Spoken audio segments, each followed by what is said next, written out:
ओम शांति। बाबा कहते हैं कि बच्चे सबसे प्यार करो, सबके ऊपर रहम करो, लेकिन उससे पहले खुद से प्यार करो, खुद पर रहम करो।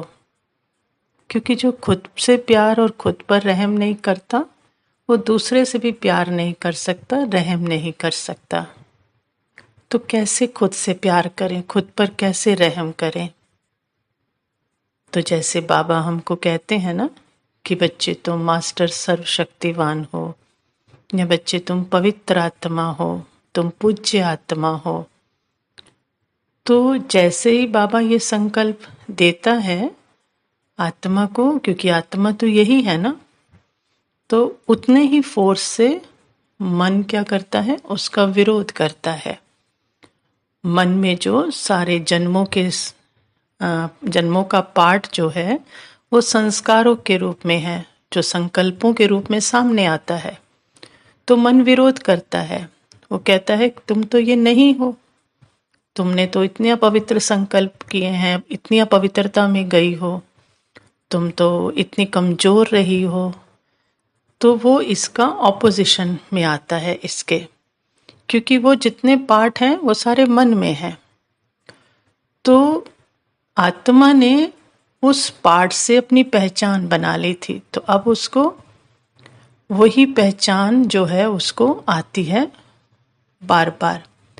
लेकिन अब बाबा क्या कह रहा है कि तुम तो मास्टर सर्वशक्तिवान हो, या तुम पवित्र आत्मा हो।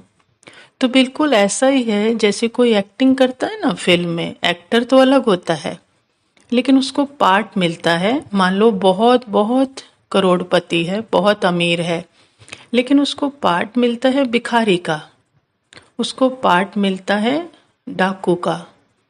तो इतना पार्ट में वो इन्वॉल्व हो जाए कि उसे याद ही ना रहे कि वो तो पीछे कौन था।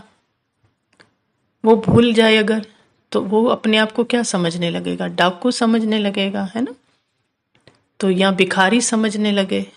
तो ऐसे ही आत्मा जो है वो परमात्मा का बच्चा, मास्टर सर्वशक्तिवान है, संपूर्ण पवित्र है। लेकिन ये पाठ निभाते निभाते उसने अपने आप को क्या समझ लिया, पाठ से अपनी पहचान बना ली और खुद को वही समझ लिया।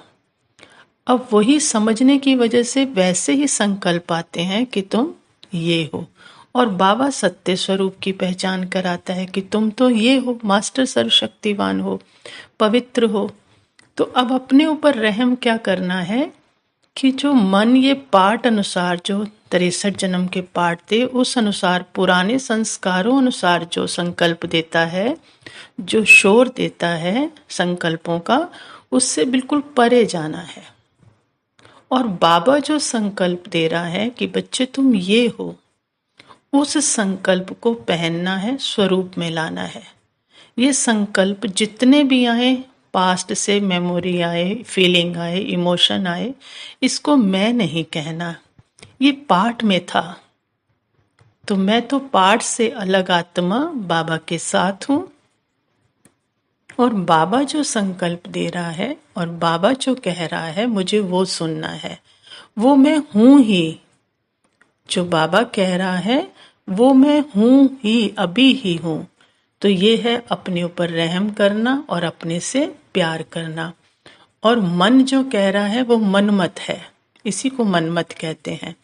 उसे सुनना नहीं, वो मेरा नहीं, वो पाठ का है, वो बाबा को समर्पण है ना।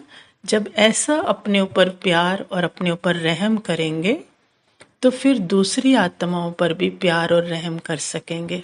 फिर उनको भी कैसे देखेंगे, उनके सत्य स्वरूप में ही देखेंगे। पाठ में क्या दिख रहा है, वो भी हमारे जैसी ही, मुझ आत्मा जैसी ही मास्टर सर्वशक्तिवान है। उसने भी कितने पाठ बजाए हैं। तो पाठ के थ्रू मैं उस आत्मा को नहीं देख रही कि वो भिखारी का पाठ बजा रही है, या कोई कमजोर पाठ, या पवित्रता का पाठ। वो पाठ अलग है, वो आत्मा मुझ जैसी है, बाबा समान है। तो उसके ऊपर भी क्या आएगा, प्यार आएगा, रहम आएगा। तो जो खुद से प्यार करेगा, पाठ से अलग होकर बाबा के स्वमान को, बाबा के दिए संकल्प को स्वरूप बनाएगा, धारण करेगा, वो दूसरे को भी वैसे देखेगा। तो ये है खुद पर प्यार और रहम करना और दूसरों पर भी प्यार और रहम करना।